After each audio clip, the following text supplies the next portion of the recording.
Avant de faire la formation, j'ai été directrice d'agence bancaire, donc management d'équipe.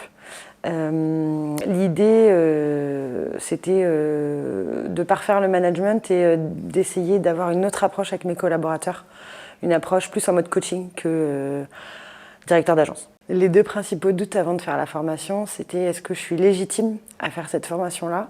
Parce que pour moi, pour être coach, il fallait avoir tout réglé. Et au final, on règle quand on commence le coaching tout ce qu'on a à régler. Enfin, peut-être pas tout, mais en tout cas, on travaille sur des points sur lesquels on n'avait pas connaissance ou pas conscience qu'il fallait travailler dessus pour être un bon coach. L'expérience puissance mentale, c'est avant tout une super aventure humaine. On rencontre des gens formidables. On se met à nu quand on fait, par exemple, les trainings, où il faut vraiment, on se laisse parfois emporter alors qu'on a envie d'être dans le contrôle, ce qui était vraiment mon cas avant de commencer.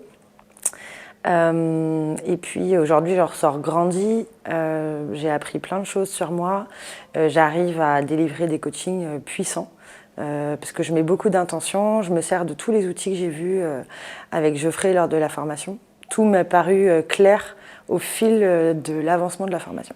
Alors, les changements positifs, c'est pouvoir revenir en zone de maîtrise parce que je suis quelqu'un qui est stressé, qui était parfois certainement stressante. Donc c'est peut-être identifier des moments où je peux revenir dans une zone de calme ou faire revenir dans une zone de calme.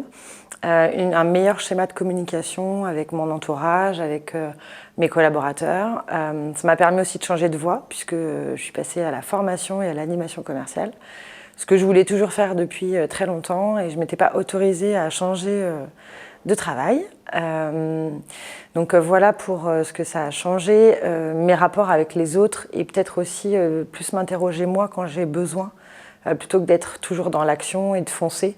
Des fois c'est aussi réfléchir, prendre de la hauteur et pour prendre de meilleures décisions. Ce qui m'a agréablement surpris, c'est de pouvoir changer aussi rapidement d'état d'esprit, d'ouverture vers les autres, apprendre à dire non alors que ça faisait des années que je travaillais dessus et penser un peu à moi et me remettre un peu au cœur du processus.